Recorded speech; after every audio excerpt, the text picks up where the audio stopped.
Hey, this is Matt. I'm the vocalist, guitar player, and main songwriter in Single Bullet Theory.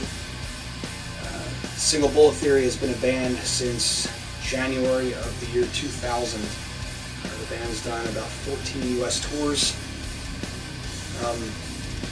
some of which being headlining tours in small bars, some of which being high-profile tours, opening for King Diamond or Hypocrisy and Soul or Into Eternity, Amorphous.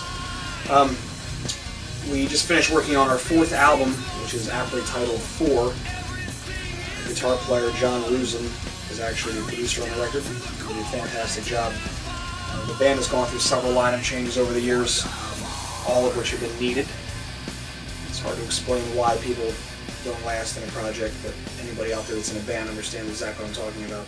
It takes a lot to stick with 4 other guys or 3 other guys for a period of 10 or 15 years.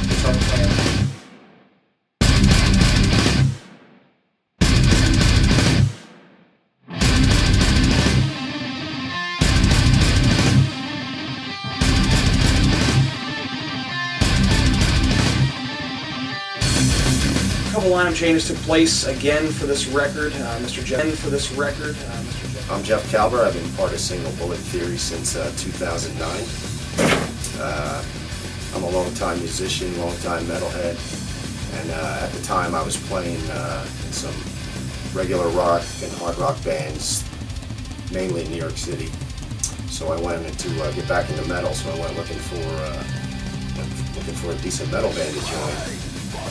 I played metal for years back in the 90s, fronted my own bands a bunch of times. But anyway, I came across an ad Matt had on MySpace, and it wasn't a Single Bullet Theory ad. It was actually, he had an individual page up, and it just said, had like one paragraph said, I got 160 songs, and you know, I don't want to dick around or something like that. Working with Matt's been great for the most part. He's been a tough leader, but he's definitely been a big inspiration too. It was a big deal for me to get back into an established metal band. As a long-time musician, this was the step I needed to take, you know, with this kind of band at this level. And Matt is a forceful leader. He pushed me a lot of times in the recording process, you know, and but I can honestly say it made me play at a higher level. John Rusin is our guitar player and producer. John's background, Rusin is our guitar player and producer. Electronic, kind of goth genre, but previous to getting involved in that, he was a shred guitar player of sorts, similar to like Paul Gilbert or George Lynch. Basically a top-notch lead guitar player. So on this record I stepped down from playing lead guitar and I decided to let John basically do all the leads on this album, which was fantastic improvement for our sound. John's background. I met John, obviously, through Matt. John's been a great engineer. That's the first thing I saw of him. I didn't really even know of any of his leads and his musical skill. At first, when we started, you know, he was just the engineer. I knew he was going to do the leads. But after hearing his leads, I mean, they're off the hook. This guy has got to be known, in my humble opinion. When people hear his leads, they're going to realize that he takes things to another level beyond, you know, a lot of metal guitarists. I'm sure of that.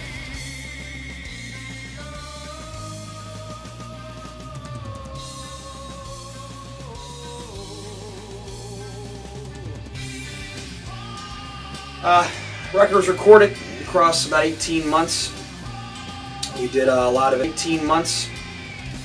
We did a lot of it at John's home studio. We did a lot of it at my home studio. But the core of the recording, the beginning of the recording, was recorded. We had a session drummer named Acasio Carvalho come in, and he tracked the record. The drum tracks of the record were tracked at Clay Creek with a producer named Nick Rotundclay. Here we go. Whenever you're ready.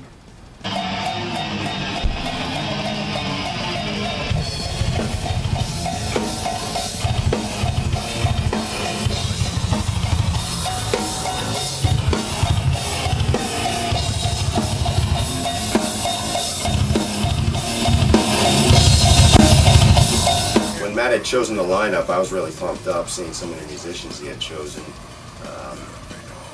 Marcasio Cavallo, I'm saying that right, but he's a beast of a drummer. I had done a little research on him on the internet, and we had watched some videos of him, and he seemed like a great choice.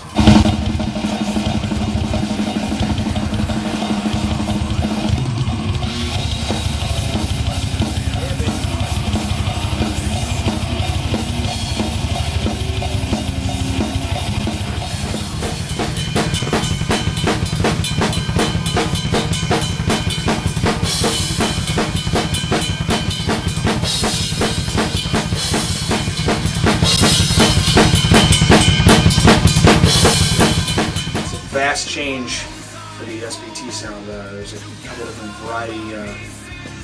varieties of metal, as you'd say, mixed into it this time. Vocally, this is my strongest record. I have only been singing as long as Single Bullet Theory has been a band, so I don't really know much about trained singing, and what I wanted to do has taken me, the better part of the last 10 years to develop my voice. So we have some extreme stuff on this record vocally. We have some death metal kind of, I guess you'd say death metal kind of things happening. We have some power metal kind of higher end of stuff, a lot of mid-range stuff. But I also explored another avenue of my voice where I sang really low, which was mostly John, his influence coming out and saying maybe we should try to goth it up a little bit here and there. This is the core of the guitar sound right here, and good old Madison Divinity was basically the guitar sound for the entire recording. I think we used about 15 or 16 guitars on the album total.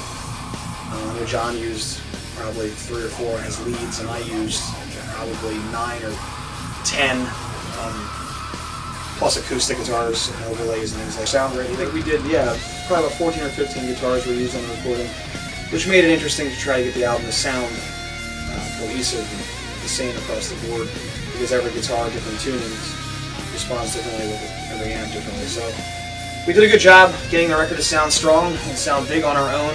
We've always had somebody else come in, an outsider, and get involved in the studio end of things and try to make the record sound how they wanted to make them sound. And at the end of the day, I was never really happy with any of that. So this record ultimately doesn't do well. I guess we're ultimately responsible, which is fun. The artwork was done by a longtime friend, it's Brett Worley. He does all of our artwork. He's done every album we've done so far, including the one, the Pissing Razors album that I was on, Evolution. Brett did that artwork.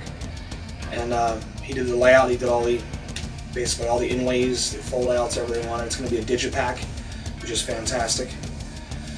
We've never done a digipack before, so September 27th is going to be a day that the world gets to see the album. It's going to be available in all stores, and we're excited to have that happen. The future for SBT is huge. It's SBT4, and this is a growth and a jump for this band, and I think it's going to knock some critics of this band on their heels. We're very excited to actually have this record released, and I'm sure it's called people are going to be kind of surprised when they hear this one. But that being said, I'm going to let the music speak for itself, so to speak, and we'll be talking to you guys soon. Actually.